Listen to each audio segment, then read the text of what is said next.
Yeah, thank you very much indeed for joining Piers Morgan Uncensored. My first question for you, I guess, is an obvious one.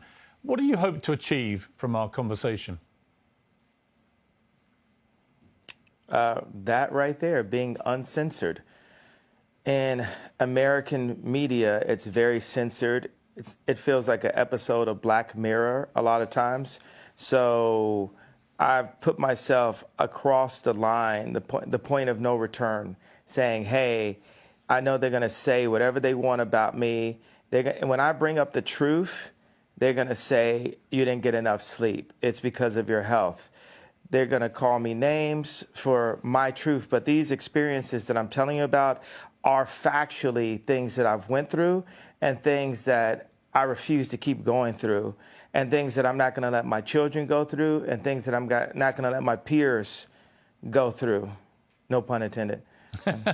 Well, look, we are most certainly uncensored on this show, and I want to give you the time and the platform to really explain yourself, because I think that sometimes sound bites about people, perhaps taken out of context sometimes, can create a very distorted view of what a person really thinks.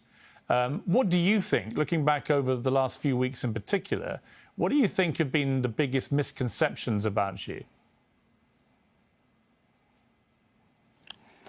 Well, I think there's a left agenda to silence anyone that goes against the agenda. Let's go back to Trump running for office back in 2015. Everyone that was around me in my industry, in the entertainment industry, told me that my life would be over. I would be on the wrong side of history. I've even had threats to my life for wearing the Trump hat. And it even ended up in, destroying my family and also making it where I have to raise my children differently because I actually am a person that's classified as Black. I classify myself as Jew, but a person that's classified that had been given that title in America as Black, in America, that I'm supposed to stay in a block of a vote. You never heard the term white vote. So why is there a term Black vote? How is that okay? It sounds just as racist as a Black drinking fountain. And my dad, called me and said, the thing that the left fear about Ye or makes me the most dangerous is I'm rich. And that's the point. Tupac told me back in the days, you had to get your money right and then you go to war. So I'm going to war. I don't have endless resources. I only have maybe, honestly, only maybe $120 million in my account. But what I'm not going to let happen is I'm not going to let my kids take over Yeezy someday and have a boardroom telling them what to do and talking behind their back. I'm not going to let that happen to my children. So I have to fight right now. And the other powerful icons in Black music, when they were at the top of the game, they didn't fight at that point. They were too afraid of losing whatever they had. So by the time they wanted to make a difference, by the time Bill Cosby wanted to buy NBC, he didn't have the Cosby Show at that time to be able to stand up when they wanted to literally throw him in jail, where they actually did throw him in jail. So people have to understand just the bravery. There's so many people everywhere. I know everyone can relate to being afraid to say what you're going to feel because you feel like you're going to lose something. So whether you agree with me or not, I believe people are going to feel the fact that someone is brave enough to say something. Every day I do 5 things that people have been historically killed for. Every day. And it's just, I want to prove, first of all, I am Jew also. The 12 lost tribes of Hebrew. Do the math. Do your research on it. We have got our culture ripped from us and then told we were just simply void of color, which is another definition for Black. But if we knew we were a culture and knew we were a people, the way the Jewish people know, then we wouldn't abort ourselves. We wouldn't shoot each other dead in the streets and then rap about it.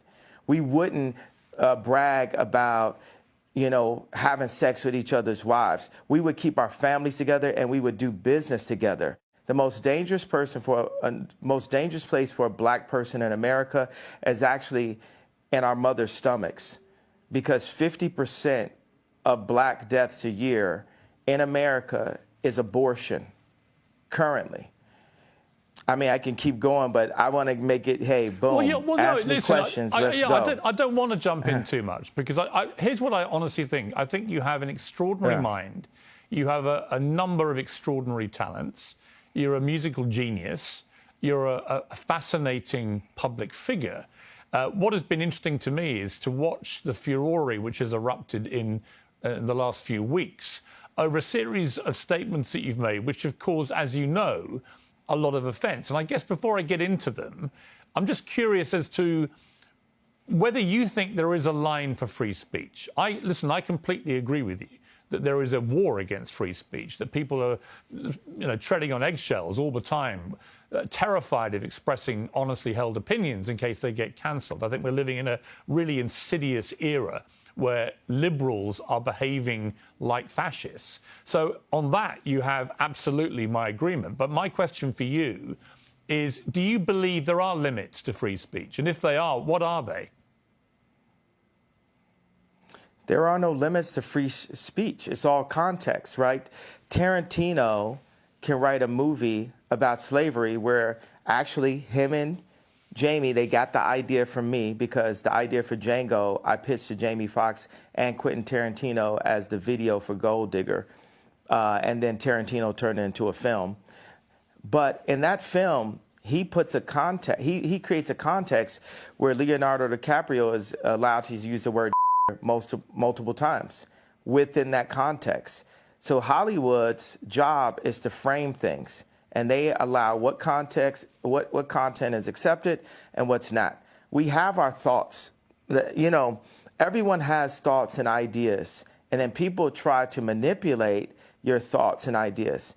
In order for humanity to move forward, we have to be free to think and then to actualize. I like the word actualize better than execute. If you think about execute's a negative word, actualize would be more positive, except for the fact that it has the word act in it, and everyone's an actor, especially in Hollywood. I'm like top 5 writers in human history, so I really get into the power of words, and I feel very akin to Capote, Freud, Nikola Tesla, Da Vinci, Matisse, more Matisse than Picasso, more African cubism than Matisse. So I just do that. I throw out that kind of for the liberals. And that's the funny thing. It's like liberals let me hold you up on that. Me. On Matisse, when you say you're more Matisse than Picasso, as somebody who's a fan of Matisse and Picasso, actually, I spent a lot of time in Saint-Tropez where they all used to paint together. Why do you say Matisse? What is it about Matisse that you feel an affinity with? I feel like Drake is more Picasso and Ye is more Matisse. When we talked about, when me and Drake went to do the show last year for prison reform and to bring awareness to the incarceration of Larry Hoover, I sent him articles about the relationship of Matisse and Picasso and the need for these people. You need to have that. I need to go into the bar and go to Starbucks. That's a form of a modern day bar, right? And just hear Drake's song playing back to back. And Drake needs to go into that same Starbucks just in a different city and see people wearing Yeezys. And it puts us both back into the studio. And, God sets up these almost similar characters, these doppelgangers. It makes me really realize God has a sense of humor. Like, why is John Galliano and Mark Jacobs the exact same human being, just placed in a different place? Or why does God have it where Bernard Arnault cannot purchase Gucci, not even through the Chinese market? God does this to remind us that we are not God. Because when you take people like Elon Musk and Bernard Arnault and Trump or Jack Ma, Putin, you take these people in their own space, in their own environments, you know, we can start to feel like gods on earth, but we are nothing in comparison to God. And we are here actually to love one another and to collaborate and to make the world a better place. There's, 1% of the world are placed in power, and 99% of the world are the audience. So that 1% of the world, this idea of a United Nations, this is the world that needs to come together. This is the world that, here's the obvious go-to. Biden doesn't listen to Elon Musk. The president of the United States does not have meetings with Elon Musk. That is, hey, here, come get me. That's retarded. I know I'm not supposed to say that, Biden, but that's retarded, Biden. And it's, and obviously because I've been dealing with mental health, all this, I have the right to use whatever words that I like to use. Well, that's interesting. So ask another question. Well, yeah, let me ask you on that. So you just said something very inflammatory about President Biden. It will, as you know, offend a lot of people. Yeah. And it will particularly offend people who work in mental health. You say you should not use a word like retarded. But you say that because you yourself have had mental health issues, that entitles you to use that kind of word as an insult. Now, I would say that's an arguable point. I've had my issue is I've had mental health allegations. So do you believe that you have any form of mental illness? I believe that I suffered from exhaustion. I suffered from being lied to constantly by the people around me. And I believe those things can drive anyone to a point of maximum exhaustion. But I also believe that I'm extremely brilliant and I'm here to make the world a better place. And I'm tired of the left media trying to pick on me. And y'all picked on me enough, and y'all finally touched the person that's not going to take it anymore. And that's part of the reason why I'm on Uncensored, because what they'd like is for me to be quiet. Interesting thing about racism and cancel culture, it's kind of similar, right? Racism works on itself. I can go into the Gucci store at age 18 and I just assume that people think that I'm about to steal, so I buy more things. With cancel culture, when I brought Marilyn Manson on stage with me when he was dealing with allegations, my stepbrother Marilyn was canceling himself. So many people comment on my White Lives Matter t-shirt. There's people who are saying right there in Fashion Week, when are you going home? I'm so afraid. People thought I was going to cancel myself. I'm not going to cancel myself. I'm going to keep on delivering what I feel, because guess what? It's very split opinions, by the way. If I talk to a black person that makes under $1 million a year, they really relate to the George Floyd comments and feel hurt that I would even bring it up and question the approach. They have multiple documentaries on the death of JFK, but we're just supposed to believe this one media outlet version that preyed on our trauma and our pain. And then if I talk to rich black people or white people, Jew or Catholic or atheist, they're really into the Jewish media comment because it affects their business interests. Okay, well, look, and it was really interesting. Let me just pick you up on the two things you've mentioned. The first one is what you said about George Floyd. And the reality of that, it's not a media interpretation of how he died, because the Hennepin County Chief Medical Examiner concluded that Floyd died from cardiopulmonary arrest. His heart stopped, complicated by the way the police restrained him and compressed his neck. Now, he also said there were other contributing conditions. Wait. Well, hang on, let me finish. There were other contributing conditions, narrowed arteries, high blood pressure, and fentanyl intoxication. But although these were significant conditions, he said, and things that played a role in the death, they didn't directly cause the death. The cause of death was what that policeman did with his knee to George Floyd. Person? Well, why would a coroner lie? What makes you believe that? Why would a coroner lie? Because he could get paid to lie. Yeah, because he could get paid to lie. Because yeah, he's talking in the press. I watched it for 8 minutes. The majority of the press. Right, but I watched it for 8 minutes. Now tell me this: have you seen the Candace Owens BLM documentary? I have watched some of that documentary, but here's what I would say to you. When you watch that video of George Floyd... No, it's not a but. It's not. Well, I haven't watched the whole thing. I need you to watch. I know. Okay, I know what you said about... I know Candace. I'm going to finish. La, la, It's all right. La. You don't Okay, have you to know do what that. means. It's fine. I know what it means. La, la, la means be quiet and let me finish. Right, but you did interrupt my question. So with the BLM... No, I wasn't finished. You're pressing agenda. You haven't seen the whole thing. I don't have an agenda. I just read you what the coroner said. So we can have 20 different perspectives on how JFK died, but us as black people, not only can we only vote one way, we're not allowed to have any other perspectives, and that the area for George Floyd, where he passed, the murder rate is up 50%, and nothing, this is so-called movement, but it didn't move blacks anywhere. Right, now listen. So as a black person. I will say there are legitimate questions about the Black Lives Matter movement, no question.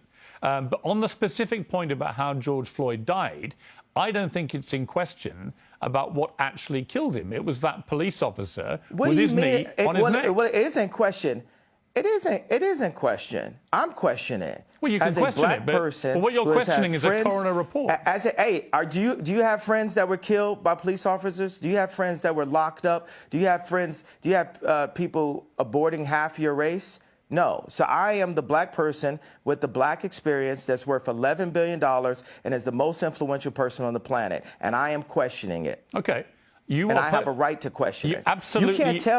You can't tell me with your accent that me as an American Jew black person that I cannot question that death and question the means he had. That was put on camera. I'm not saying you to can't traumatize. I'm not finished. La la la la means let me finish. Okay. I'm not finished talking. So I cannot.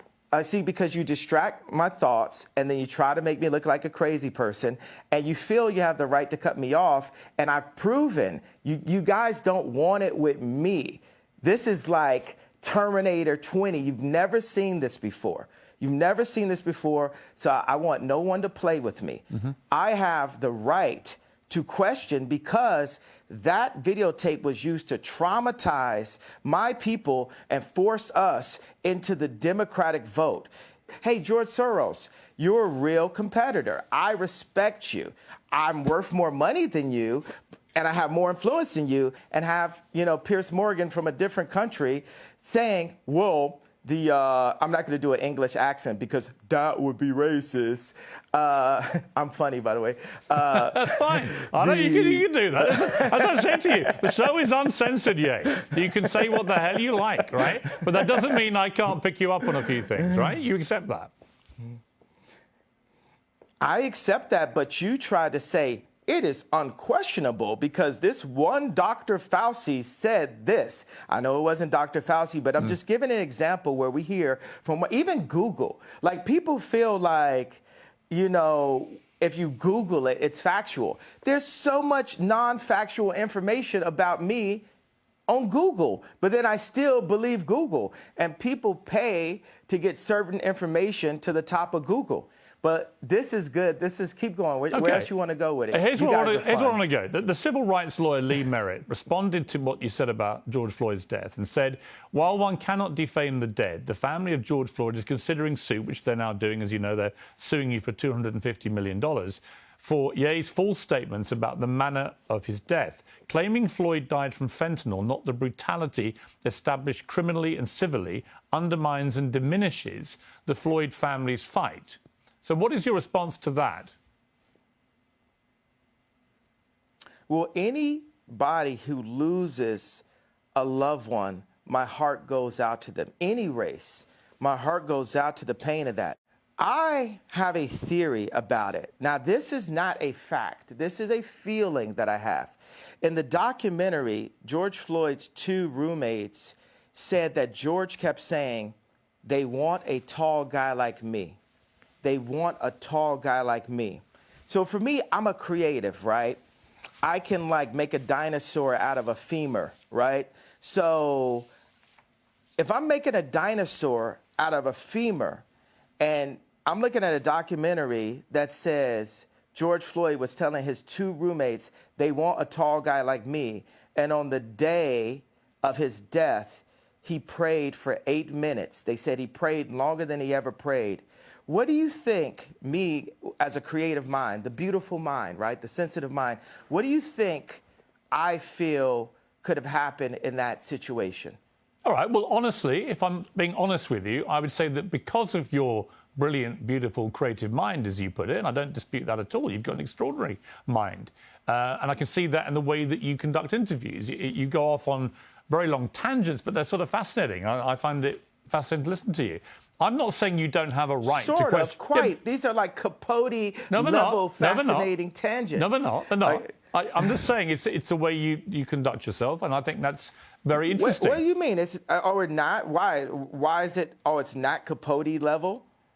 Actually, I think you Capote level. If you would like me to compare you to Truman Capote, I am happy to do that. Yay. If you want to be known as the new Capote, okay. I'm with you, okay? I'm not going to question your talent. Your talent, to me, is completely unquestionable, right? When you question that... Answer the question about the femur to the dinosaur. No, I'm going to ask you a different question. Situation. I'm just going to ask you this. You're not. You're gonna. No, I didn't finish my question. Well, hang on. You can't tell me. Answer my question. You can't first. tell me what questions to ask you. You accept that I'm the interviewer. To answer my question. No, I said answer my question. No, I'm interviewing you too. Well, you can't interview me. It's my interview. You're Bono. I'm interviewing you too. See, that's the way we rap. Let me just. You know what I'm saying? Let me just put this to you. So no. You're trying to avoid. Hang on. You're trying to avoid. No. La. To put quite a phrase. You're interrupting me now. I'm going to get back to it. All right, you can, but let me ask you this. Because you haven't answered my question. Here's my question for you, which you haven't answered. No, I'm not. Answer my question with a question. Yeah. I'm not answering anything. I'm going back to my original question in a way, which is simply this. I'm not saying you don't have a right to question how George Floyd died, but given the world watched that horrifying video of that policeman's knee on his neck, and given that is what the coroner said caused his death, albeit he had other underlying conditions, including fentanyl intoxication, when the family see someone like you, who's hugely influential, you're known around the world, questioning how their loved one died, they find that very hurtful, which is why they're now suing you for it. And my question for you is, do you understand the pain that sometimes your comments can cause, like this circumstance with George Floyd's family? Now, I'm going to ask you a question again. With my imagination, when you see in the documentary that George Floyd's two roommates said they want a tall guy like me, they want a tall guy like me, and that he prayed extra long on the day of his passing, where do you think that takes my beautiful mind? I think it can take you to a place where you want to believe something which may not be true. I'm not saying it's not. I'm just saying all the evidence points. I'm giving you an honest answer. My honest answer is I think that That wasn't honest. That was a political my honest belief is that. What do you guys do? People in the newsroom, what are they doing? They're like cringing right now. They're like, whoa. No. We never experienced this before. We never experienced I'm not cringing. A black entertainer that won't be threatened by the media to back down from his opinion. Yeah, I think you mistake me. You mistake me for somebody who's going to be like the others. I have a show called Uncensored for a reason. I'm giving you a platform for a reason. But you're pressing an agenda. No, I'm not. You're perfecly entitled to your opinions. Your agenda. But do you accept you're lying now? Do you accept you may not always be right? I just called you a liar. How does that make you feel? That's fine if you think I'm a liar. That's fine. No, you're a liar. You're pressing the agenda of the pain and trauma economy that is pressed on my people by the left. Actually, the trauma I think that was implemented to George Floyd was from a vile white racist police officer who kneed him to his death. And I agree with the coroner's findings because I don't see any reason why the coroner would invent that. So that's my belief. If you want to challenge that and you don't believe it, that's entirely your right. I have a question. Who do you think are the biggest vile white racist? The media. You think the media is racist? What? Please, next question. Please don't ask me any retarded questions. Okay, let me go to the next furore, which has been around you in the last couple of weeks, which is your attacks. Is that British for theory? Is that British for theory? What's theory, bro? Is that British for theory? You actually have quite a good British accent. That's quite good. Let me ask you, if I can, about the allegations that you have made anti-Semitic comments. And in particular, when you said on Instagram, I'm a bit sleepy tonight, but when I wake up, I'm going DEFCON 3 on Jewish people. Now, many people who are Jewish found that deeply offensive. They wanted to know, what did you mean by going DEFCON 3 on Jewish people? Because DEFCON 3, as you know, is a heightened state of awareness for military action. So what did you mean by that? Here's your chance to clarify what you meant by DEFCON 3 on Jewish people.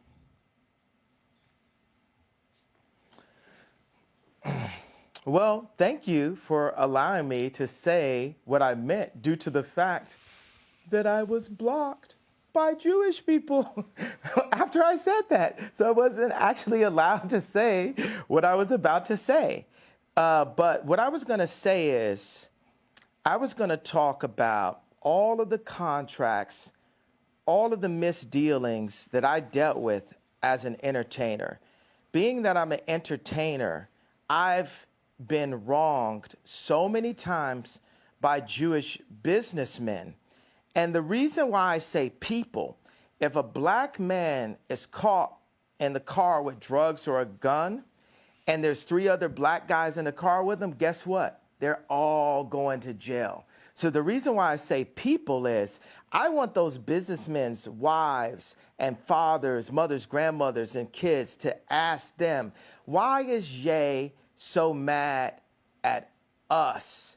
Because they're taking money out of my children's mouths and putting it into their children's mouths. I'll give you this parallel and this analogy. If you take, I just talked to Irina Shayk, right? And if you look at a picture of her at age 14, this person is beautiful, like one of the most beautiful people that God has ever created, right? And if any man did her wrong at a young age, she would get to the point where maybe she would actually hate men. You've heard that terminology, right? So I'm at a point where I'm frustrated. I have the right to my anger, and I'm saying that people need to fix it. I'm not going to fix what I feel until what I'm feeling is fixed. Okay, can I respond? You're not just going to shut me up and say... No, I'm not going to shut you up. Can I respond to what you've just said? My problem with what you've said, I'll be straight with you, is that if I, as a white man, posted tomorrow on my Instagram, I'm a bit sleepy tonight, but when I wake up, I'm going DEFCON 3 on black people, what would you think? Jew. No, if I said black people, what would you think? If that was what I posted. Well, did you accept that black people... You accepted that black people are Jew? Or I'll come to that in a moment. On the specific, though, if I simply said, in other words, all black people was the implication of what I said, I would get rightly cancelled. I would get rightly vilified and abused. You, I suspect, would be outraged by a white person saying such a thing, because you wouldn't make any distinction about whether I was talking about certain black business people I'd fallen out with or whatever. You would think I was judging an entire populace by the colour of their skin. You are, by saying Jewish people, on Jewish people, you're not saying Jewish businessmen, accountants, whatever, that you've had a problem with. You're basically saying in that statement, all Jewish people, which is why it caused such offence. And I'm curious whether you, even as you wrote those words, understood what Jewish people actually would feel when you said that and didn't make any specific references to any individuals. maybe they would feel how all my people have felt. Maybe they would feel the pain of when a black artist looks up and they've completely been raped by 5 Jewish businessmen. And there's multiple accounts. Why does the fact that they're Jewish have anything to do with it? Maybe they would feel like that. But why would you say it just so happens they are? Well, okay, but I wouldn't. Why categorize them according to their religious faith, their ethnicity? Why would you do that? Why can't you just describe them as business people that you've dealt with? That's fine, but what you're doing by saying Jewish people, these constant tirades, against Jewish people, many people find why that... Why are you calling it a tirade? That sounds like you have it... I think it's a tirade. Where's the tirade? That was a tweet. It was a tweet. It's not just a tweet, and you asked me to explain it. And that... Have you felt my pain yet? You haven't felt my pain. You don't want to feel my pain. Well, no, hang you don't on. hold You don't hold accountability to my pain. You're being a Karen. I'm talking about. I'm not a Karen to the pain. I'm not a Karen, and I'm not going to cancel you, and I'm not going to uncensor you. I'm simply going to challenge you on what you're saying. I think you don't understand the pain that you've been causing with some of these comments, and I think that one in particular, I can understand. Oh my God. God forbid, one comment could cause people to feel any of the pain that my people have went through for years. Even like the blacks being ushered to the left during the civil rights movement. No one is cared about black people. All right. No one is... Let me say, I agree that the racism against black people has been utterly deplorable, shameful, unacceptable, and thank God the world is beginning to move to a better place about the way it has treated black people like you. However, one form of racism doesn't justify... it's almost in a better place. Well, one form of racism doesn't justify another. It's not a better place. I'm not cutting you off. I'm finishing my sentence so you can respond. One form of racism... It is racism when you say I'm going DEFCON for Jewish people. That's racism. No, it's not. It is. I thought you had a platform where I could explain how I felt. You don't care about how I feel. You just want to shut me up. You don't want me to say out loud what my people have been going through. I do. Or do you? I do. I'm very happy to do that. So what have my people have been going through? What led me to that point? My point is, what led me, a person, a successful, influential, extremely attractive person to get to that point? I am not doubting for a moment that you will feel genuine pain about the racism against you and other black people in America. Not for 1 second would I deny that. Racism by who? Well, by anybody. I think any form of racism is wrong. Any form of racism is wrong. I didn't say DEFCON on anybody though. You said DEFCON 3 on Jewish people, specifically Jewish people. You didn't say any particular Jewish person. You said basically all of them. That is racism, And I think if you were honest with yourself, given the fallout from this, you would think again about how you phrased that sentence. Because actually, you didn't mean all Jewish people, did you? Given the fallout. Do you care about the hurt you caused Jewish people? What fallout? Well, you were removed from social media. Wait a second. You're not allowing me to talk, Chris. You're not allowing me to talk, Chris. Oh, I thought it was the same person. He's American. I'm British.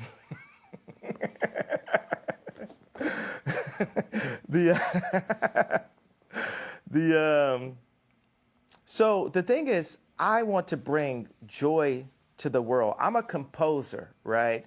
And this is a symphony. Our life is a symphony. We have so many beautiful ideas, but I feel the anti-Semite has been a wall, a cloak that allows Jewish businessmen, boom, I'll only be the police officer that says, hey, this guy with the gun is the only person going to jail. I'll be the first person that does that in history, right? So look, no one else in this car riding with the guy with the gun and the drugs is going to jail. Are you happy? I'll play by rules that are not played by for my people, just for the sake of this conversation. I don't want you playing by any. So I don't want you playing by any. That makes you happy, right? I don't want you to say things just to make me happy. That's what colonizers do, is give us rules. I'm not trying to colonize you. That's what colonizers do, is give us rules. I'm not trying to colonize you. I'm not trying to censor you. All I'm saying to you is, when you use a phrase, like I'm going DEFCON 3 on Jewish people. Did you hear what I just said, though? Yes, I did. We're past that. We're past that in a conversation. Well, hang on. We're not past it. Did you hear what I just said? We're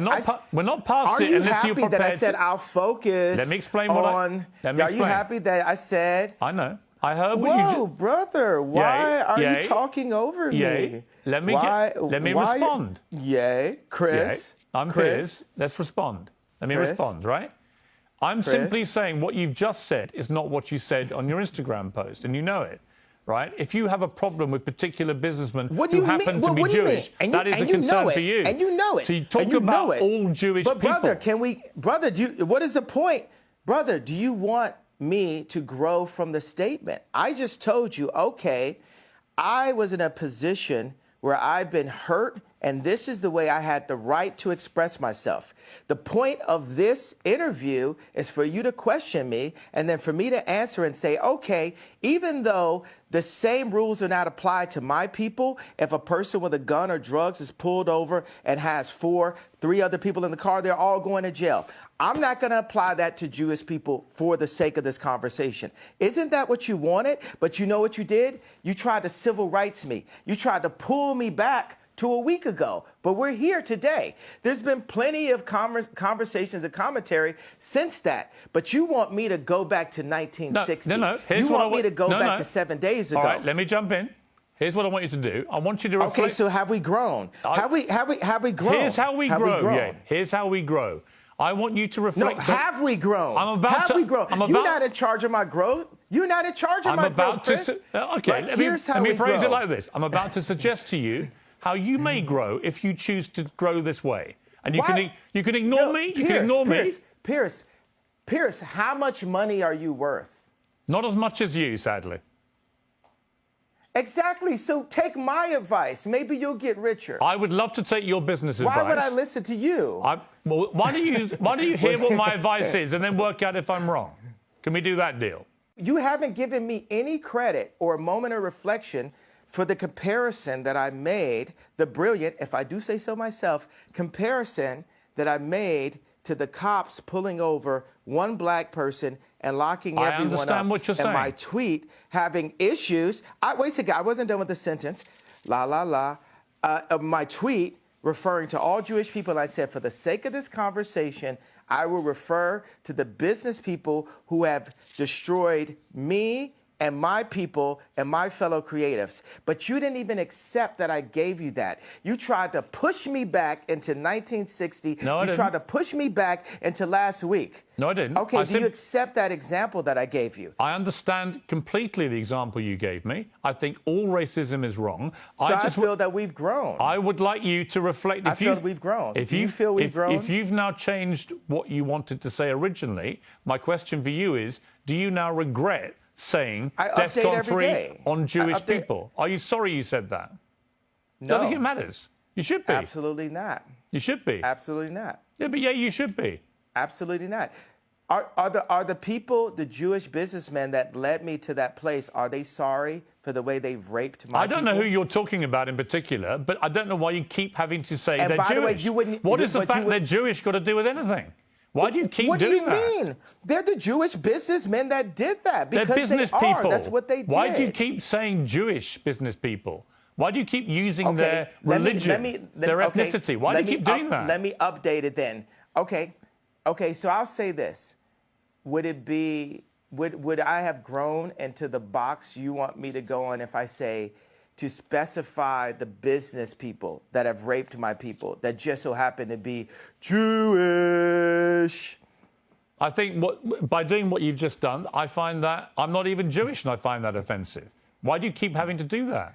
I don't think you get it at all. I don't think you understand the offence you're causing when you keep using their religious background, their ethnicity, as, So as a stick to beat them with. Why would you do that? So what are you more concerned about? Getting the richest black man of all time to kowtow, because it's not going to happen. I don't want you to kowtow. You can do what the hell you like. You're a billionaire. You can do what the hell you want. I'm just saying to you that I don't think you quite understand when you talk about. Okay, can I finish? It's not multi. You're a multi-billionaire. Okay, well, congratulations. But that doesn't change the fact that when you insult the Jewish people and say you're going DEFCON 3 on the Jewish people, that is as racist as anything you say you've been through and any pain that you've experienced. It's the same thing. Racism is racism. And you know that, I think, don't you? Yeah, obviously. That's why I said it. So you said it knowing it's racist? Yes. I fought fire with fire. Okay. I'm not here to get hosed down. At least that's honest. A different type of freedom fighter. That's honest. All right. You were racist because you knew it was racist, but you decided to do that because people have been racist to you. Is that your position? No, I'm not. First of all, I can't. What is the beginning? Read the whole tweet. I'm sure you have it in front of it. Somebody in your office has it. Get him a coffee in the Ye tweet. What do you want to know? The whole tweet? I want you to read it out loud, sir. I'm a bit sleepy tonight, but when I wake up, I'm going DEFCON 3 on Jewish people. The funny thing is I actually can't be anti-Semitic because black people are actually Jew. Also, you guys have toyed with me and tried to blackball anyone who opposes your agenda. That was the exact tweet. I like reading that whole thing. I can't be anti-Semite. I love Jewish people. I work with Jewish people. Yo, watch this. Watch this. Some of my best friends are Jewish. Right. So you know how that sounds. How many times have you heard that statement? Of course. Of course. Wait. Have we ever heard that term before? But the funny thing is, they are. I work with Dove Charney that got kicked out of his company, out of American Apparel. I work with this guy every day.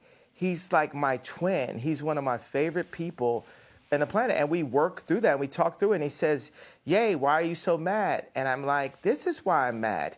This contract right here, what's going to happen before I'm done, we're going to open up all of the music industry contracts, all of the publishing deals, all of the athlete deals, all of the acting deals, all of the mortgages, all of the deals. But that's fine. But yeah, that's all fine. Business people who we went at. That's all fine. You can do all that. But it has to start somewhere. Of course you can do all that. And when you do that, it has to start somewhere. I hope you won't be judged as a black business person doing it all the time. That people don't phrase it all the time by the color of your skin, but by your business acumen. Isn't that what you would like? Isn't that what equality actually means? Of course I'll be judged by that, because when people come into power, people get judged. You know what I'm saying? Like, there's nobody that gets judged more than a straight white male. The straight white male has the least amount of a platform to even speak. A straight white male can't say, "My wife hurt me today," and because people will say, "Well, you're hurting women."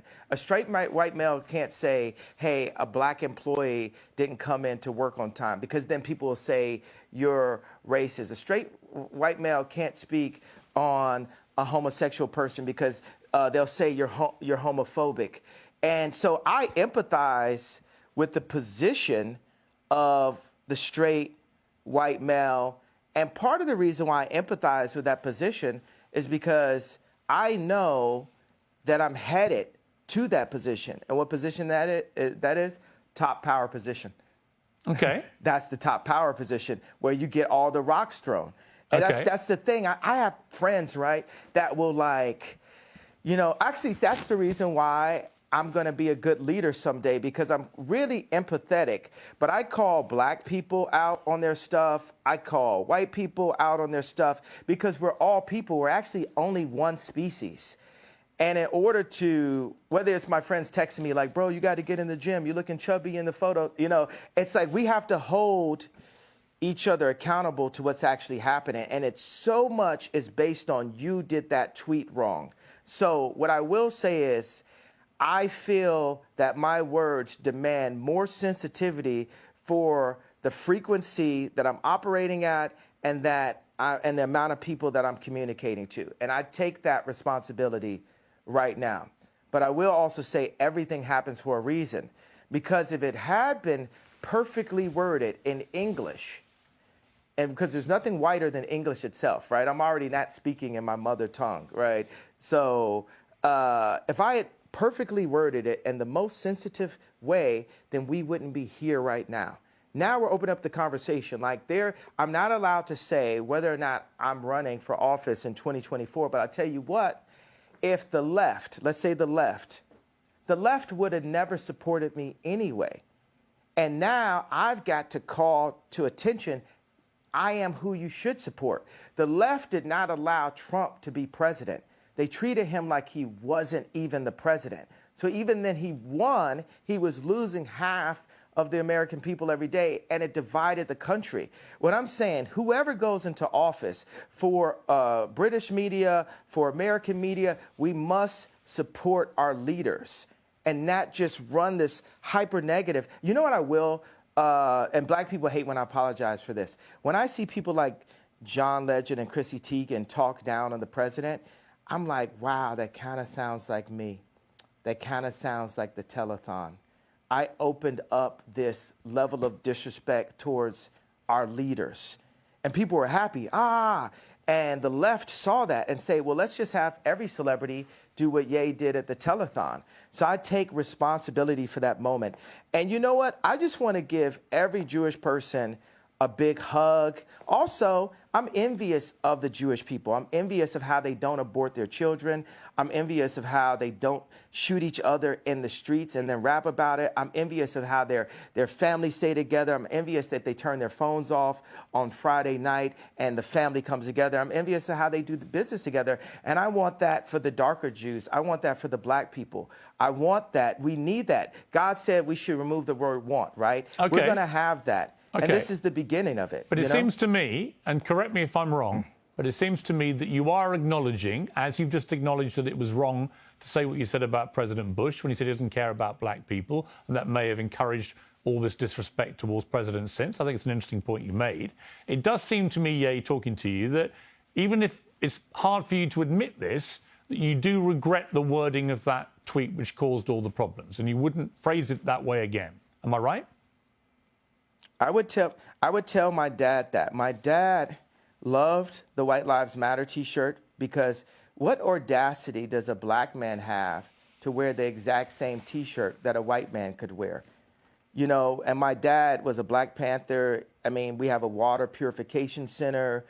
You know, he's like the original Steve Jobs. Right. He's the educated version of me, right? And he liked both of those things, but he said, you know, Ye, he even calls me Ye now. He's like, Ye, you've got to be more sophisticated with your wording. And that wording, like I said, I'm a bit sleepy. And it lacked the sophistication needed to be the true conductor that I am. Because it's the conductor's job to bring people together. And that was divisive, right, which is not who I want to be. Right. So so I'll tell you that.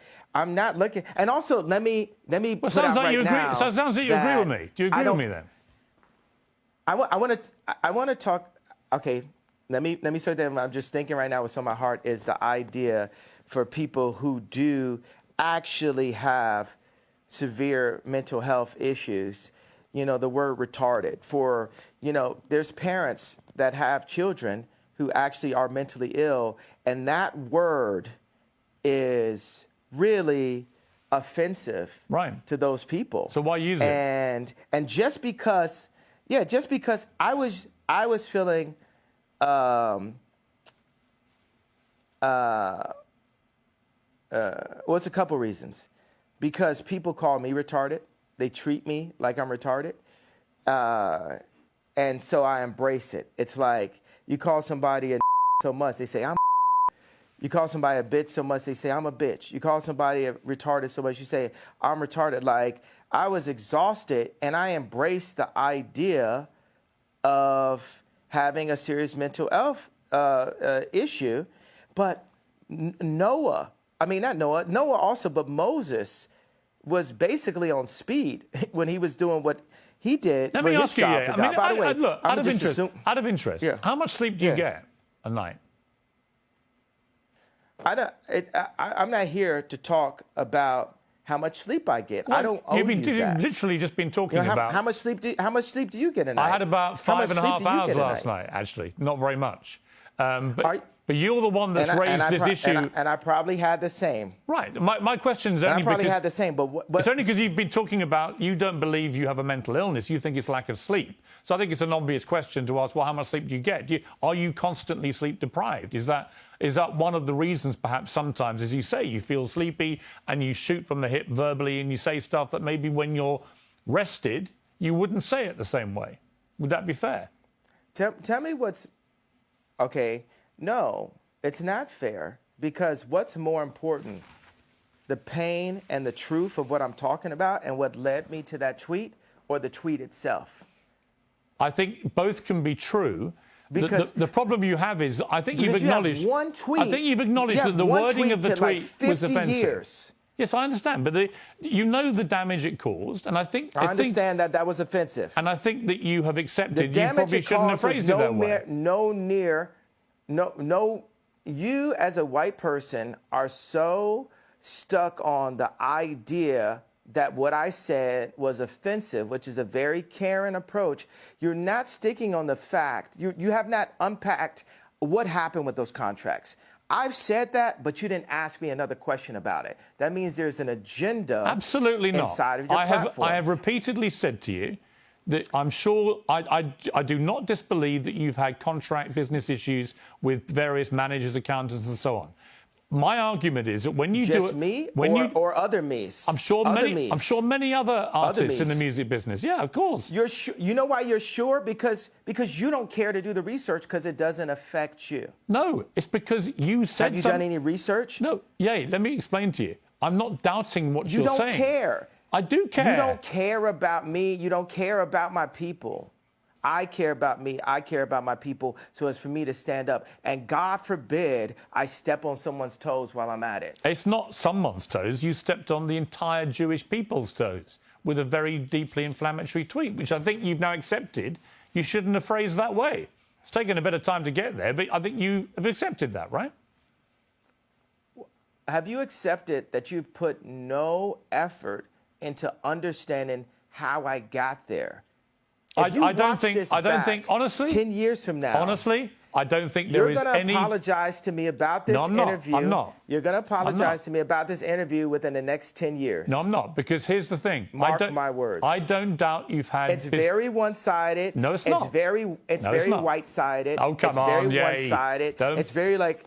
It's not white-sided. I'm not doubting you've had business issues. I'm saying the way to respond to that is not to go public to millions of people and say you're going DEFCON 3 on Jewish people. Millions of people. Right. Millions of people have had DEFCON 3 on their contracts. Right. You didn't say that. You didn't say that. And said, millions of people. Well, I opened it up. Now I didn't, but now I'm saying it now. Okay. So now what I think you should say, I think you should say to the Jewish people, I'm sorry for the offensive language I used in that tweet. I wouldn't do that again. This is what I really meant. I think people would respect you if you said that. I don't know why you can't just say that. You know when I'll say it? When I sit down with the people who write out the contracts for the NBA and for the NFL and for professional music and for acting contracts. We need to go to the top lawyers, the top execs, the owners of the stadiums, the owners of the football teams, and the owners of the record labels. And we're going to put them all in one room. And we're going to read let's go top 10 in each one of these categories, right? Let's read Michael B. Jordan's contract. Why would any of that? Why would any of that? Hey, bro, I ain't finished. I ain't finished my sentence. Nothing you're saying has anything to do with regret. Hey, boy. Don't call me boy. Don't finish. I told you. Oh, don't treat me like a boy then. I'm going to finish my sentence of my idea. Nothing you're saying has got anything to do with the tweet. Cool. Bro, I was in the middle of a sentence, boy. Okay, so are you going to allow me to finish my sentence? Yes. If you then answer my question. Okay, so I'm going to tell people when I would apologize for the tweet. This is what has to happen first. I need all of the top executives in Hollywood. I need the top executives at the NBA and at the NFL. We'll do those two sports specifically. And I want the top executives in music, dealing with publishing, dealing with like Spotify and Apple Music and Universal Music and all the top let's do like 5 top execs there. And I want to look at the top 10 earners in each one of those fields' contracts openly. We want to compare and contrast the contracts.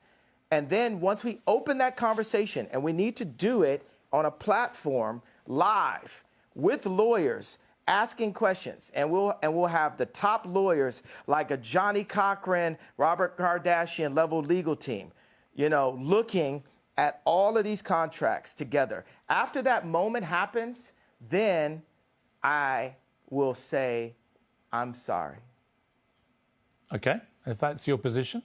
That's clear. Interview adjourned. Love you.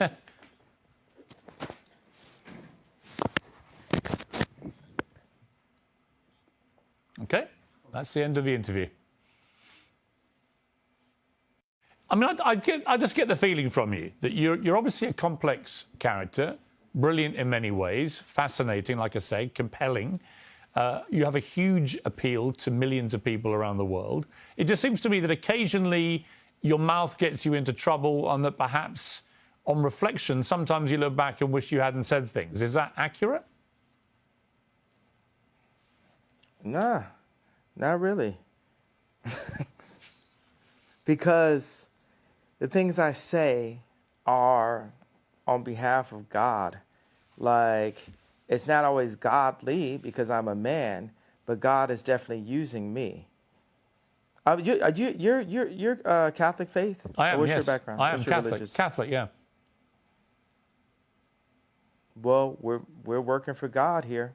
And it's just like with black people now with entertainment, we're coming into wealth, but all the other, black people with anywhere near my amount of wealth would never cross the lines of, taboos inside of the media that I would, that actually we used to in rap. All these words, we used to say these, so it's all these like words that are being removed from our vocabulary, words that evoke emotion. Don't you feel like the salt is being taken out of our food? Look at Dune. The people who control the salt controlled all the money. And people are trying to control the salt, and it's salt in our language. That's why I will not apologize for having a bit of salt in my words. I will say, hey, this can be improved on, but it's like, hey, look, I'm going to update. You're looking at the God's iPhone 100. We are God's iPhone, right? If you think about it, we're his favorite creation. We were made in his image, and we need updates. And society, capitalism, media, and thought police have been stopping us from our updates. We have to have a thought, and then we have to actualize it. I like the word actualize better than execute, because execute's a negative word. We discussed this. We have to actualize. There's so many, think about, for a homosexual kid, age 12 at school, not wanting to say out loud how he felt, or feeling like if he said how he felt, he would get bullied. Or what if he said how he felt, and then somebody said, you said the way you felt and what your experience was in the wrong way. Now you need to apologize. We're fine that you felt that way, but you need to apologize for the way you said it. But just having the courage to do it in the first place would be, that's the thing that needs to be given credit. Like, yeah, you know what? We'll say in these past 2 weeks, I made a big splash. Because the first time you dive in the deep end, you're not going to look like an Olympic swimmer. But we're going to have to learn how to swim. And I've dived in the deep end. Okay. I think I understand what you're saying. Let me ask you about your family. Yeah, lots of speculation, of course, constantly. If you understand what I'm saying, could you translate what I'm saying? Yes. I want you to translate what I said. I know what... And then let's move on to the next question. Okay. Let me attempt to translate. What did I mean by that? I think what she meant was that you are not afraid to ruffle feathers. You're not afraid to cause trouble where you feel it's justified. You're not afraid to call people out who you think deserve to be called out. But then occasionally, you've expressed yourself in a way that perhaps hasn't quite hit the right mark, and that you are work in progress, as indeed we all are, and that you could phrase things better, which would cause less offence to a wider number of people, when in fact the target of your anger may be much more specific. That would be my interpretation of what you've just said. Do you think that we can move forward as a civilization without there being any offense? Because one person's truth can be the other person's lie. I think it entirely depends. You know, it's like, I think it entirely depends. Honestly, look, part of me wants to say yes to that, but I do think there is a line, and we should all be mindful of the line. And the line to me is, I don't think any form of racism or perceived racism should ever be tolerated. I don't think that is free speech. It's just hate speech. And I think one of the problems with what you said about the Jewish people was the more generic way that you phrased that sentence. People didn't understand you were talking about specific business people you'd had a problem with. They thought you genuinely meant you were going DEFCON 3 on all Jewish people. And they took that to be a blatant form of anti-Semitism. I think you've explained in this interview that was not your intention at all, which is good. But I think if you're asking me to interpret what you've just said yourself, that would be my interpretation. That, you know, you're work in progress, and sometimes you say stuff I didn't just which explain. doesn't quite get over what you're really meaning. But what I really mean is, I don't want it to be settled. I don't want to be forgiven by Jewish people until we get to what the problem really is. I don't want, you know, like Elon, he got on Twitter, he said, I talked to Ye, he took it to heart. And I liked my boy standing up for me, but I was like, but the fight isn't done though. Everybody, white media, left media, they just want to squash the fight. They want to keep the pain of George Floyd going, right? But they don't want the pain of our representatives. What did Elon Musk say to you about the tweet, out of interest?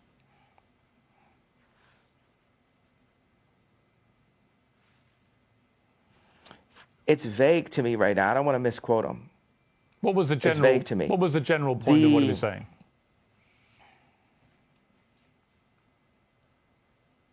It's vague to me. It's truly vague to me. I'm an honest person. I tell you what it was. What I keep on saying, it's just always about this tweet. It's so much more.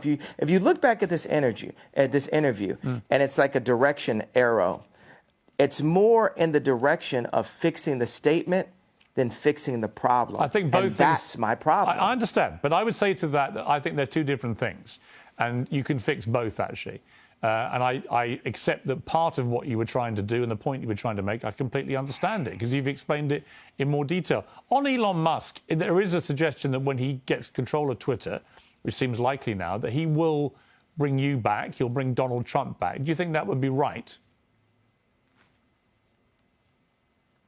It'll be lit. Do you think it's wrong that you and Trump have been banned from these platforms? Absolutely. I was talking to Trump a couple of days ago, and he was like, I'm not going to do his voice, right? But he was saying, I had 277 million followers, and the next day I had nothing. Mm. And that related to, Mark Zuckerberg, Meta. Mark Zuckerberg thinks he is the government. These tech companies feel they're more powerful than the U.S. government, to the point of actually kicking the actual president of the United States off of an American social media platform. This is the world we live in. And I would say, I agree with you, and I'll tell you why. I think it's completely inconsistent that companies like Facebook and Twitter allow people like the Ayatollah of Iran, for example, to remain on the platform, or Taliban people to be on the platform, but they don't allow an American president. That seems to me completely ludicrous. Yes, and this is part of the 100-year plan that they have books on about China's takeover of America after losing the Industrial Revolution. Now, let's talk about business people. We won't refer to their race. And by the way, I'll tell you, as a Jew person, a person that has a lot of Jewish friends, it's not a race, it's a people. Right. And every Jewish homeboy I know is going to be like, yo, yeah, that's right. So, but it's hard to attract, it's hard to influence patriotism on capitalists.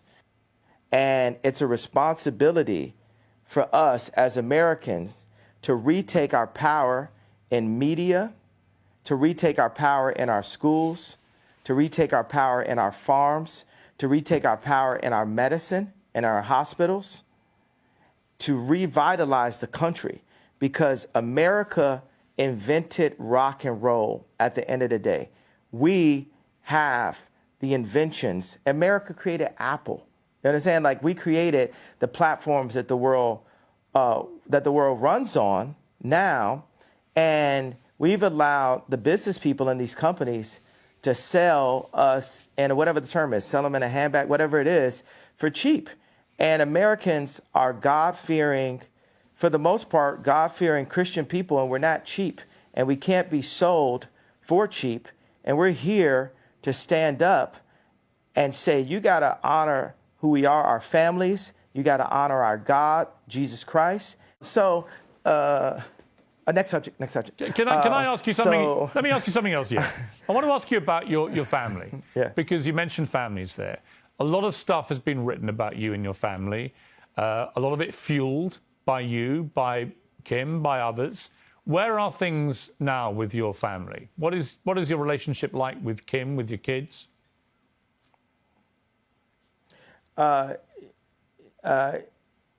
Kim has Zionist media handlers surrounding her, all in and out her Hulu TV show, all in and out her family, all in or out the house that I created for my family.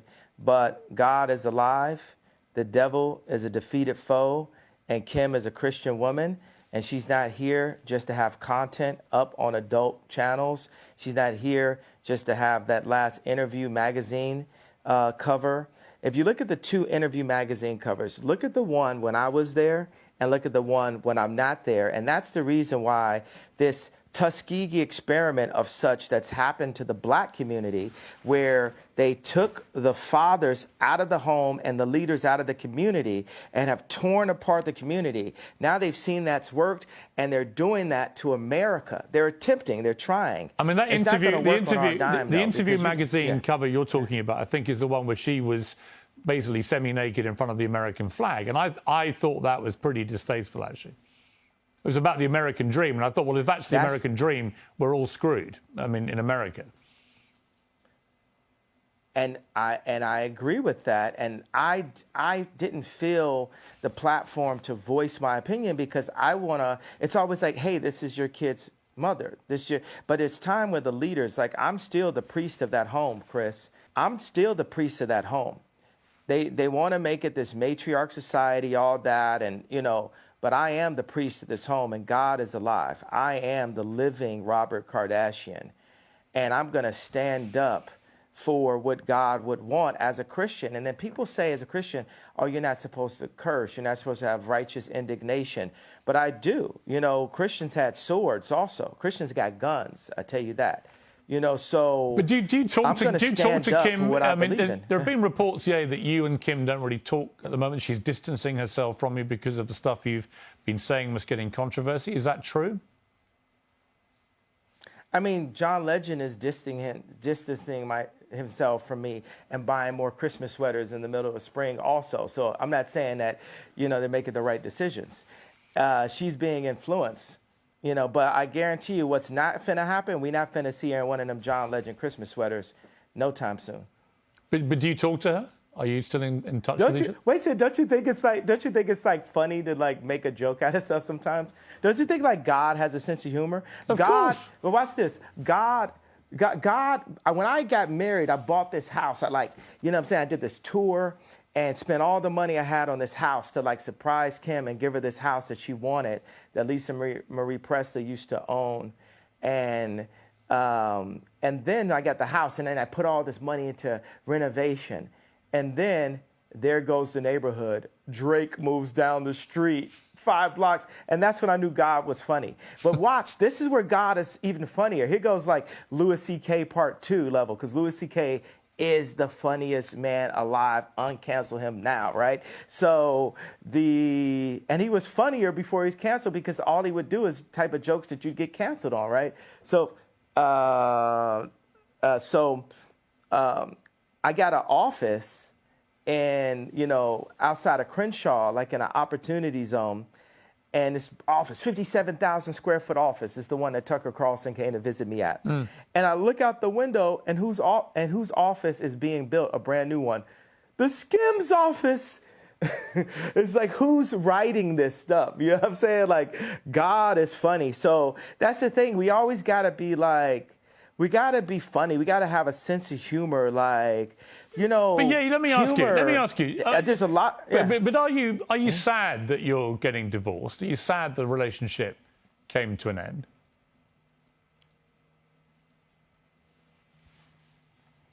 That happened 2 years. We got the divorce 2 years. Yeah. Yeah, we're Are you actually? We've been got divorced. What are you talking? Yeah. I mean, let me rephrase that. Are you sad that you're no longer together, that you're divorced? We'll always be together. She dresses exactly like me. What do you mean? Like, my kids are me. There's no person that she'll ever get with that will influence her more than God and then her priest on earth, which is me. Whether it's the Skims clothing line, the designers, the architects, all those people. You got the Clintons, the left, utilizing what we built together to try to use her as an influence for the black culture and the word culture in general for the next elections. They need those 300 million followers from Kylie and Kim on their side going into their election, as they push trauma culture to the black people again, as they claim any of my questions of business dealings to be anti-Semitic comments, and push, Kim to, as a billionaire mother of a lawyer and a mother of 4 Jew black children, to do covers like Interview. And that's what happens when they take the dads out the home. And that's what they've been doing in the hood. They take the fathers and the leaders out of the homes. And if we keep on allowing this to happen, and we don't have some level of a decency clause inside of our media on what everyone sees. Like, when I was young and I would go to the video store, if I wanted to go into the adult section, it was a curtain. It was a person sitting there watching, making sure that kids didn't go in. If the kids went into that section, there was a video camera, and they would have you be escorted out of that section. Now that section is forced through TikTok. That section is subverted and kind of mixed with the drink inside of music directed at children, inside of content through Disney, on Hulu, which is Disney also, and in so many branded commercials to confuse children and to sexualize our children way too early before they can even make their own decisions about their life. You make some very interesting points again. Just to clarify one thing, though, you are actually divorced, are you? Because my understanding was that you weren't actually divorced yet. I ask God the same question some mornings. Am I divorced, God? Am I divorced? Because I might be divorced on paper, but I'm not divorced of the idea of being the protector of not only this person who is so influential. Imagine Kim making all of her decisions that she does publicly. Grown folks' business is grown folks' business. Never know what could happen with a little sippy or whatever. But, all the decisions that she makes publicly being based on an audience of one. And Pierce, what audience do you think I'm saying that is? Well, you. No, not me. For us as Christians, right? who is our audience? We have an audience of one. Well, you mean God? God. So picture this world, envision this world. Here's another one. This is past what I'm saying about having the heads of the football teams and the basketball teams and the music industry opening up their contracts the way I do, right? Picture the most influential woman on the planet, which is Kim Kardashian, right? And I got this one thing I want to definitely say in the interview. Picture the most influential person on the planet, the most influential woman on the planet, performing in public only for that audience of one, for God. Imagine the overwhelmingly positive effect that will have on the planet. And mark these words, it will happen someday. Okay. And I had this thing. Of course I'm divorced, and this is like a funny thing I thought. Being that her name is no longer West, and my name is no longer Ye, being that her name is no longer West, and my name is now only Ye, if we were ever to be together again, what would our name be? Kim Ye. Would you like that?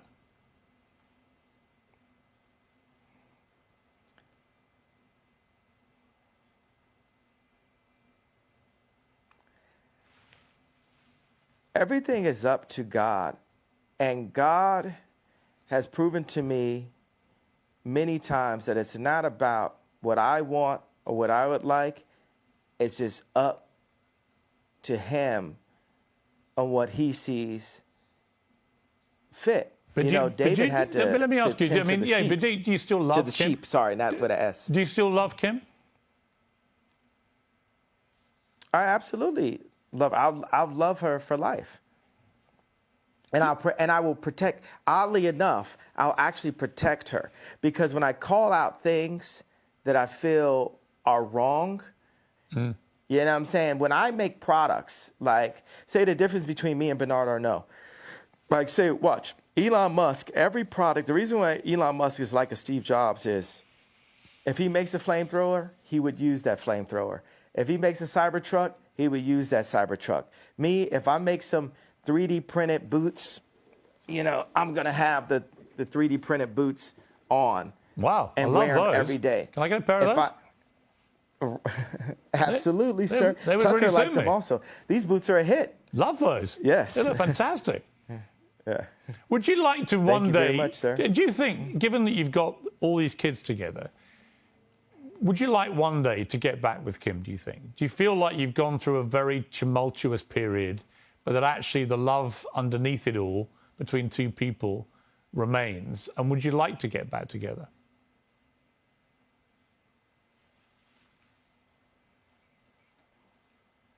Those thirst traps still be fire. Is that Do a you yes? understand what I said? Do you understand that language I right think so. there? I think That so. You better explain it to me. What do you think those thirst traps still be fire means? Can you explain that to me? Well, with my Pierce? rather Explain creative British what mind, those thirst traps still be fire. I would imagine it With your means that creative, brilliant British man. I would imagine it means you still fancy your ex-wife. Is that right? I would prefer to not be put on this. I would prefer to not be put on the spot on these kind of questions. What I can say is, God is alive, and He places people. He placed David in to tend to. God had David tend to the sheep, knowing that one day He would prepare him to fight Goliath. Mm-hmm. So I believe that day of me fighting Goliath has been this past 2 weeks. The media is Goliath.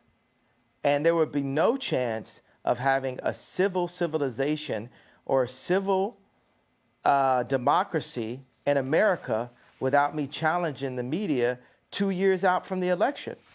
Because this thing that I'm challenging may be setting myself up to one day be able to be president, or it's maybe for the other president. But regardless, we have to have some decency in America as the thought leaders in the content that we put out. But and that's how but on God that point, is on that using point, me yeah, now. on that point, Yeah. you keep talking about the media as if somehow it's the media that's created all this furore in the last 2 weeks. But you have said other things which, in my opinion, the media couldn't ignore.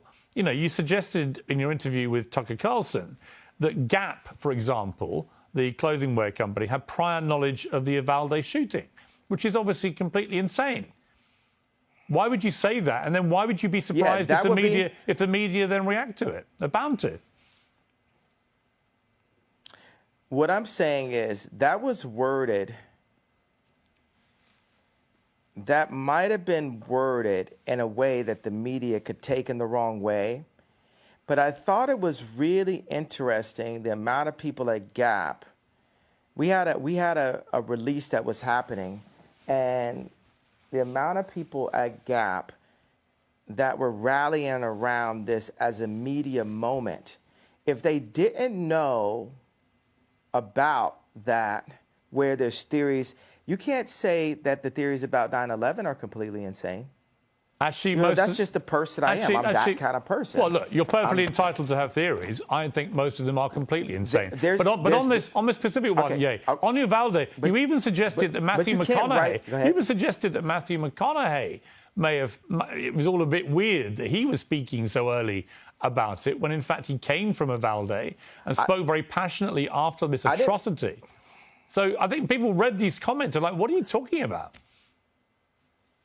No, okay, so I'm not, what I'm saying is I definitely feel there was a major media push around that to create trauma and fear culture, because the amount of people, and this is not to be in any way, I care about people who have passed away and have lost loved ones. 20 kids were shot dead in a classroom. Right.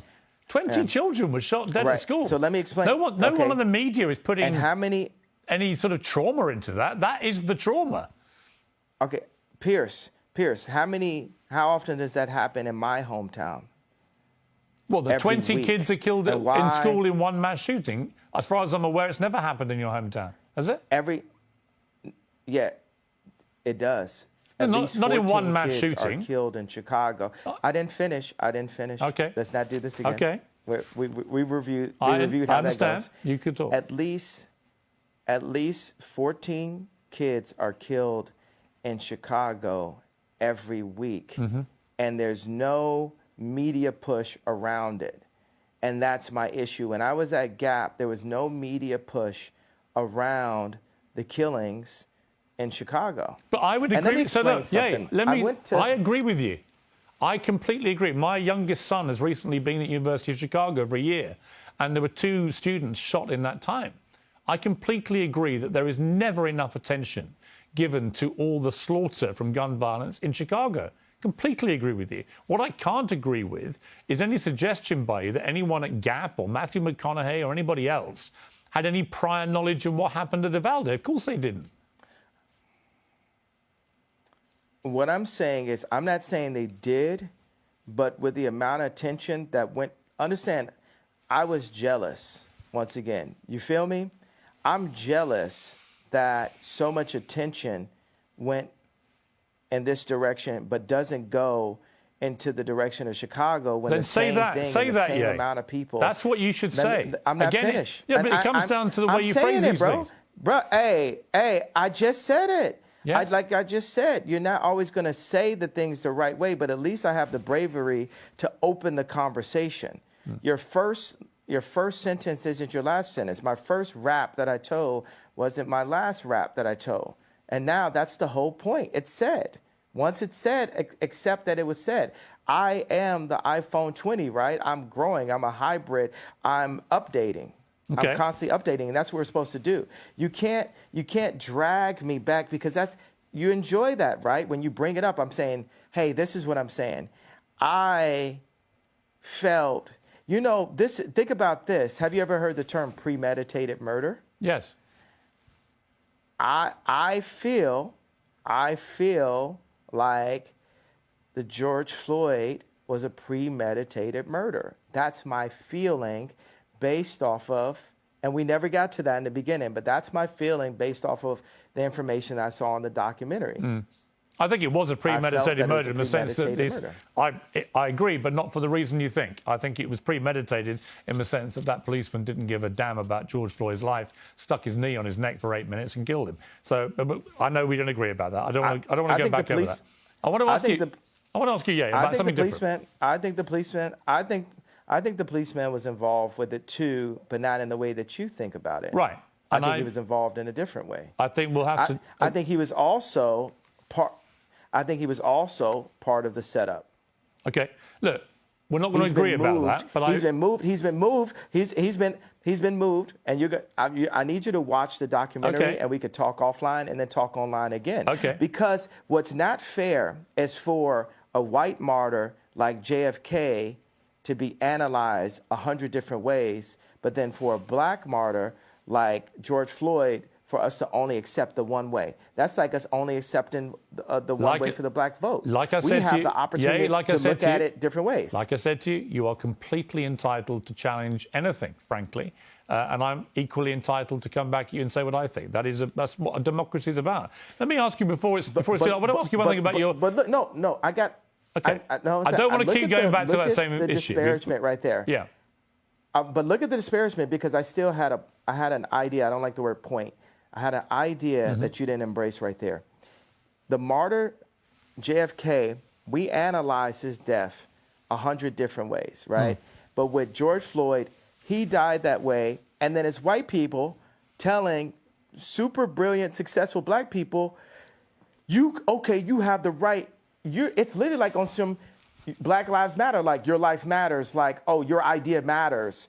But then shut up and we're not going to go back to it. No, we're going to unfold it. I need you to watch that documentary, and I want us to talk line by line. I want to do, because look, I think that we're a good conversation. And now within the next 2 years, we need to talk a lot of times, right? I would love to do that. This kind of thing. Honestly, we should unpack.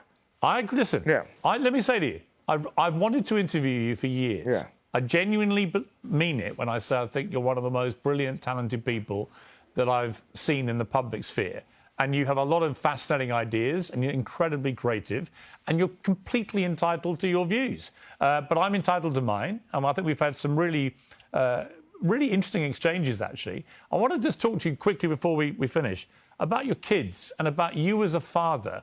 What kind of kids do you want them to be? What kind of values do you want to instill in your children? I want my kids to finish their education. I know that my album was called The College Dropout, but when I look at the way, just like you said, your kids are in the University of Chicago, we need the education. That's another thing to be jealous about. The Muslims have the Quran, right? And Jewish people also have their holy books, but they have the education. And once we have the education, and we have the strong black minds, we need to pull them together. There hasn't been end-to-end black-owned communities since Black Wall Street or since the gentrification of Harlem.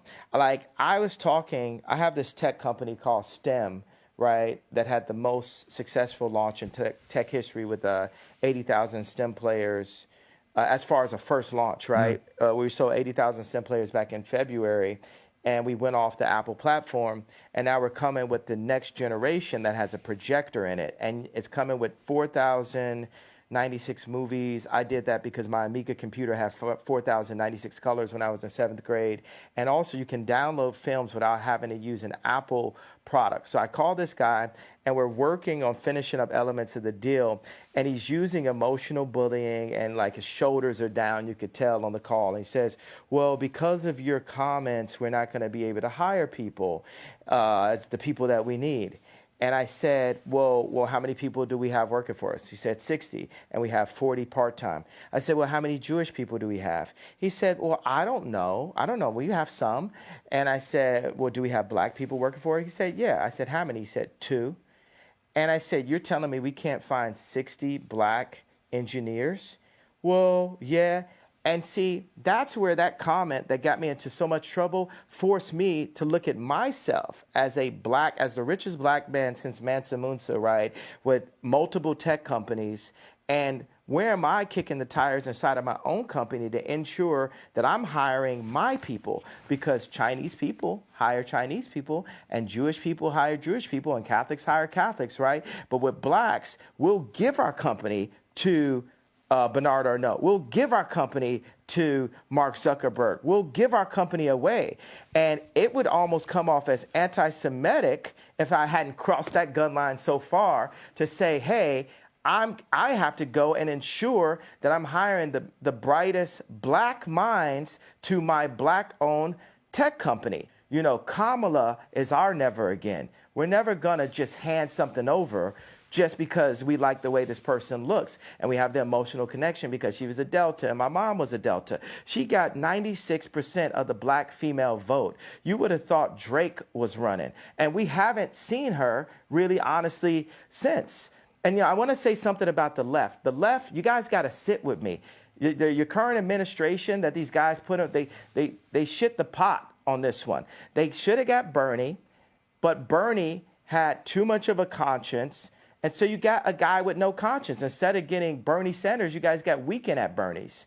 And and you know that you don't like where we're at right now. So we got to have a conversation going in. When you listen, on how to just... I won't disagree with you about. I don't disagree with you about President Biden or Kamala Harris for that matter. Yeah. Let me ask you about someone we haven't mentioned, Vladimir Putin, and what he's been doing in Ukraine. What is your view of that? I do not believe in war, and I believe that there is ways that America could have avoided this war. But Biden has money. Biden has reasons for us to be at war right now for selfish reasons. And what I would like to do, without giving you too much information, I would like to speak with my political advisors to give you the exact information. I'm not going to, hey, watch this one, Pierce. I'm not going to shoot from the hip on this one, especially talking about war and things as sensitive as Ukraine and the Russian war. No, we already got that the RETARD comment earlier that maybe we could work on that I feel like is going to be massively offensive, and I really do. Now that one, I do apologize to people that I offended earlier in the interview on that comment. Maybe we could look at scrubbing that if we deem. Well, actually, like to. I would say yeah, this: yeah. It's an uncensored interview. You said something which you've now wished you hadn't said, and you've apologized. I actually think that says a lot about you. Right? That shows you've got that ability to be self-aware, to understand when you cross a line. I think someone like you, with all your energy and creativity and your passion, you're going to say stuff. The way that you talk constantly and in such an extraordinary manner, you're going to trip up. You're going to say things the wrong way. I don't think there's anything wrong in when you do that, doing what you just did and saying, look, I'm sorry, I crossed a line, I apologize. It's actually quite empowering. You know what I think? You know what I think I'll go ahead and do? I feel that I've given the platform, and I think by holding the idea of an apology hostage is not godlike. Correct. I feel like we have to free. Yeah, you know, and I think that's the point that you've been making. And because we sat down and had this conversation, you know, I will say I'm sorry for the people that I hurt with the DEFCON, the confusion that I call. I feel like I cause hurt and confusion. And I'm sorry for the families of the people that had nothing to do with the trauma that I had been through, and that I use my platform where you say hurt people. And I was hurt. I was frustrated. I was frustrated that Gap hadn't opened stores. I was frustrated that I spent time with a gentleman who I love him, his wife, his kids, David Simon, and to open stores, and then he called Bob Martin at Gap and said, I'm not going to open the stores.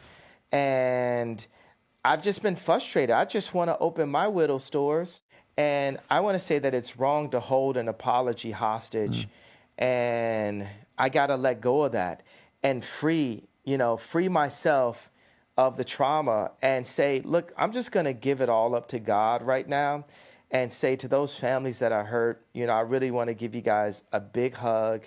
And I want to, I say, I'm sorry for hurting you with my comments. And I want to word it in not in like a political way, but in a presidential way, which means what I knew a president to be when I was growing up, in a sincere way. You know how people give those kind of, I want to give an apology, and you're like, but did you? You know what I'm saying? Yeah. Like, no, it has to be, I want to go to every person's grandmother and grandfather and every person's son and daughter, aunt and uncle, and give them a hug and say, you know what?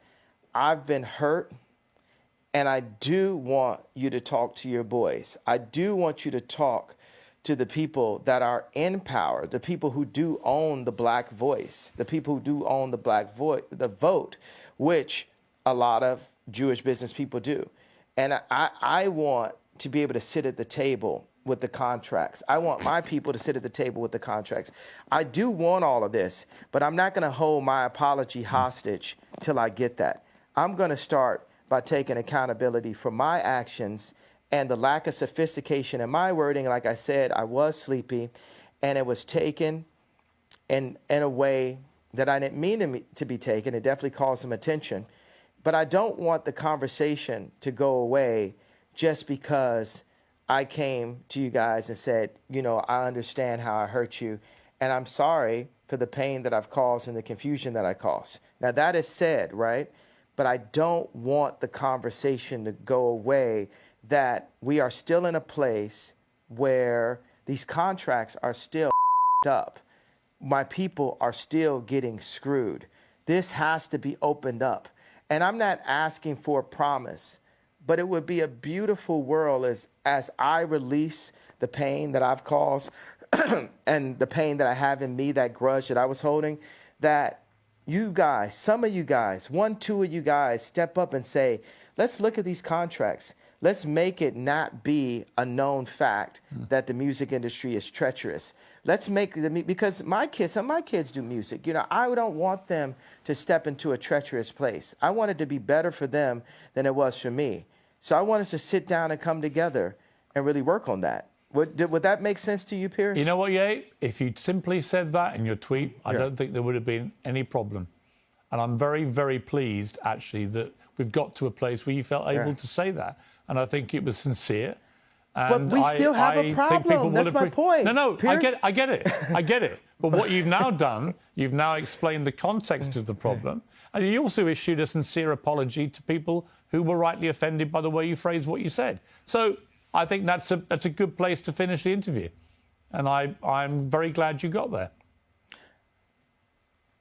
Okay, but it's not finished. I understand. The idea is not finished. I understand. That there's still a problem. I understand. No one's going to be in any doubt there's a problem. And by the way, I'm sure there is. I'm sure that a lot of the contracts in the music business are rigged against people like artists like yourself. I'm sure of it. I mean, it's always been the case from Elvis onwards. So I get Pierce, it.